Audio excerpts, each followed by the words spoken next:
嗨，你好，我是住在洛杉矶的宝仪。加州去年冬季和今年春季的降水特别多。当我留意到菠菜的颜色一茬比一茬淡的时候，就不得不考虑一下土壤养分流失的问题了。先来给大家看看我做的一个土壤检测的结果。前段时间又来了一个大气河流，连续下了3、4天的大雨。大雨过后，我在一个种植槽里取了土壤来做检测。先看 pH 值，检测结果是6.5左右。我用 pH 测量仪独立检测的结果是6.6，所以这个检测结果应该是比较可靠的。接下来做氮的检测，结果是缺失。这里我需要明确一下，我用的这个检测盒是比较简易的。想要得到定量的检测数据的话，必须把土壤样品送去专门的实验室。我查了一下，这种检测盒用的办法，实际上检测的是土壤里的硝酸根和亚硝酸根的含量，跟医生用的尿道感染试纸用的是同样的原理。所以检测结果说我的土壤缺氮是可信的。然后看钾的检测结果，严重缺失，非常不妙。最初我很怀疑这个结果，所以我要另外确认一下，这个检测方法确实能够检测到钾的存在。刚好我有一罐碳酸氢钾，是食品级的，我平时把它当钾肥用。把碳酸氢钾用醋中和之后，做了同样的检测，结果是过量。看来这种检测方法本身没有太大的问题，所以我的土壤里的钾的浓度大概是偏低了。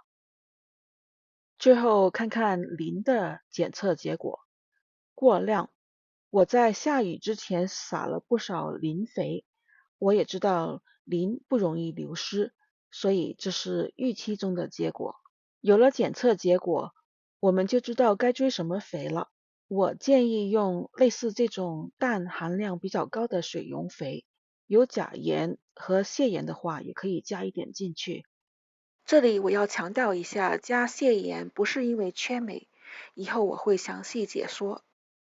水溶肥见效快，所以在大雨过后，我会用它来给蔬菜补充养分。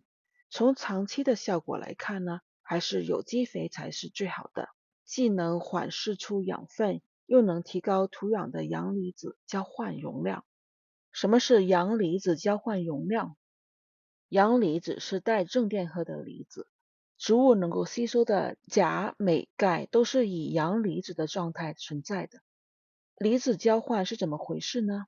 简化的说，就是土壤里的有机质和粘土能够抓住大量的阳离子，只有用别的阳离子，比如说氢离子，才能够把给抓住了的阳离子，比如说钾，交换出来让植物吸收。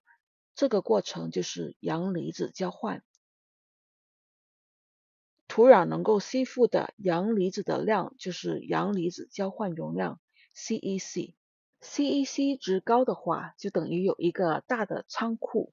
施肥过量的时候，肥料里的钾、镁、钙就会被有机质和粘土储存起来，等有需要的时候再通过阳离子交换释放出来。所以 CEC 值越高，就越能降低养分的流失。可惜的是，这么好的 CEC 仓库只能吸附住阳离子，不能吸附阴离子。植物能够吸收的磷、硫是以阴离子的状态存在的，但比较特别，既可以是氨离子，也就是阳离子，也可以是硝酸根离子，阴离子。之前我提过的水溶肥，仔细看看里头的氮的成分，是氨肥和尿素。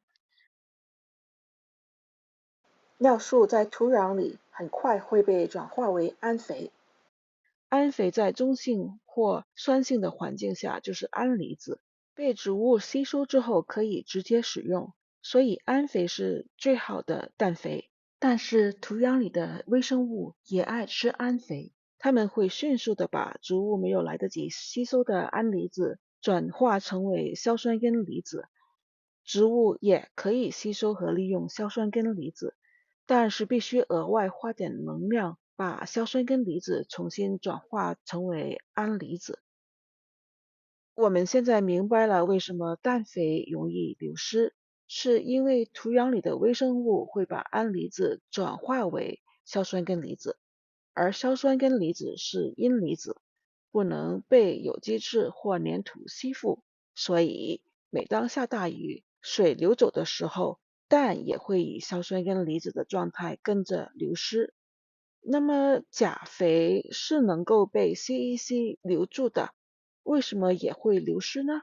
我下次说吧。多谢观看，请帮忙点赞订阅，下次再见。